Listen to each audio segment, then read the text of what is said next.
2 years ago, we decided to grow our supplement brand with the usual playbook of run ads, get them to convert, find creatives that work, and scale up from there.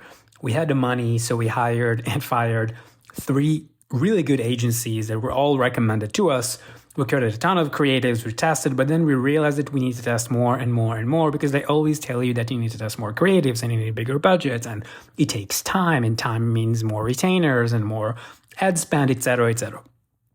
We realized that the reason why it wasn't working wasn't because our creatives were not good enough or because our product was not good enough or our funnel or anything like that.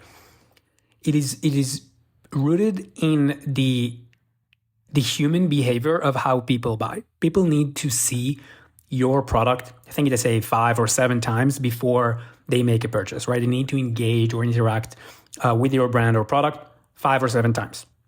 So if you buy cold traffic on Meta and you pay premium CPMs for it to attract cold audiences that need to be warmed up, which means more impressions, maybe more emails, more time, more content, etc., then converting them from not knowing you at all to, hey, I'm paying money to buy this product can be very expensive. So we realized that, yes, we could make it work potentially if we spend more and more and more money, but that would create more expenses, more risk, and we ended up with no cash. So we had to find a way to grow this brand without running ads, without paying for ads. And we've done it, right? So we implemented our system and we took this brand from less than 10K a month, where it was stuck, to more than 60K a month without running a single ad in 4 months. So it was very profitable. We had the cash. So then we decided to experiment with ads again. But this time we did it without an agency and without testing a ton of creatives and spending money on testing so many creatives. The first run, we ran almost the same creatives that we ran the last time, slight changes. And it worked really well. And the reason why it worked well this time, even without an experienced agency, was because we already had a warm audience that it was easier to convert with meta ads, right? So the warm audience grew because we had influencers who posted about us and their audience engaged with our content, viewed our profile, visited our website, maybe signed up to our newsletter, but they haven't bought. So some of these people then saw our meta ads, and Meta used the budget to retarget those people who were already familiar with us. So for us, these influencers posted about us for free. So getting thousands of people to now know our brand was either free or very cheap, right? The cost of just sending them the product for free. But it made our ad campaigns way more profitable. And it showed us that our influencers funnel goes beyond just the sales that our influencers drive for us, which took us from 10K to 60K a month. But now the next jump would be, hey, how can we leverage the audience that these influencers warm up for us so that our ads become more profitable? And that's what happened. But obviously creatives, there is some natural creative fatigue, which is a problem. And then it takes creating and coming up with new creatives, which creates more problem, more complexities, more work, more tests, et cetera, et cetera. So we wanted to find a different way.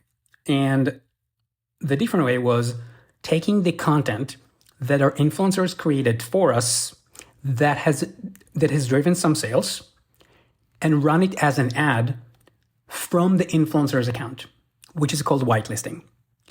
And that was what we are doing right now. And that is the reason why our ads are more profitable and scalable than ever before. Without an agency, without creating any creatives ourselves, but just by using creatives that were proven to work, running them as ads from our influencers' accounts, so it feels way more authentic. So people pay attention to them way more than they would from a brand's account, as an example. But we also target warm audiences that are influencers warmed up for us for free. So it opened our eyes to what our advocates funnel can do for us that's beyond just the sales that influencer drive for us. It's testing content that works, that they create for us for free, and using the ads to convert the warm audiences that they warm up for us for free. Now, you can follow this playbook with any warm audience that you have, obviously. If you struggle to grow your brand with ads or they are not profitable enough, then I would encourage you to test content that already worked for you. The reason is not your product. The reason is not your funnel. You could get better at copywriting.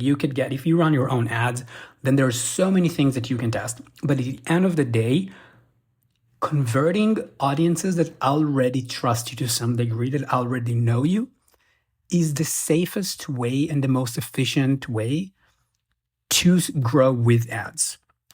So use the content that already worked and use ads and run it as ads to warm audiences, whether you create content yourself and you build an organic audience, whether you use influencers, whether you have an email list or whatever it is. Try it for yourself. For us, it made our ad campaigns so much more profitable. So now we are ready for the next phase of scaling it. And it took us a while to get there. And that is why I created this audio note. So, maybe one of you will use that and save all the money and time that we had to spend to get to this point. So